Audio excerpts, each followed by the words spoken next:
These two candidates have 8 months to convince North Carolina voters who is the best man to lead this state. Mark Robinson's vision is bleak and divisive, consumed by spite and hate. We're not going to allow these folks to drag this campaign into the mud. Those who want to go into the mud, feel free. Both parties have already begun the fight online.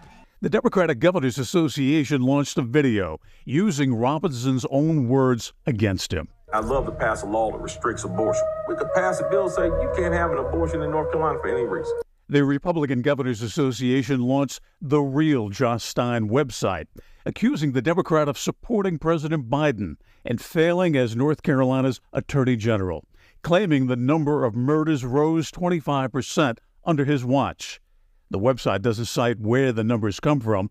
The SBI crime report notes the number of murders in North Carolina fell 13% in 2022.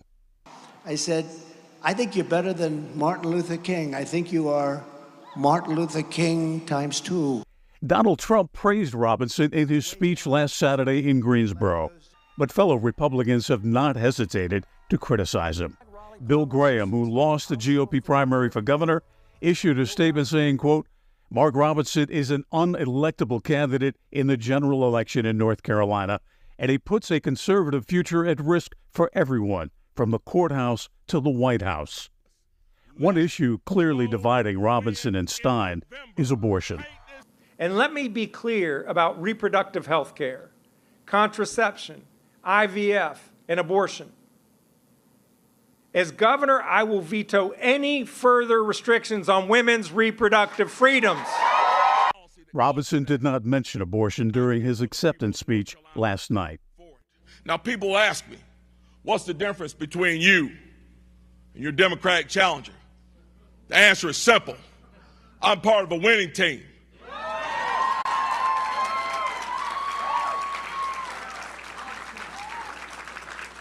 He's part of a losing team.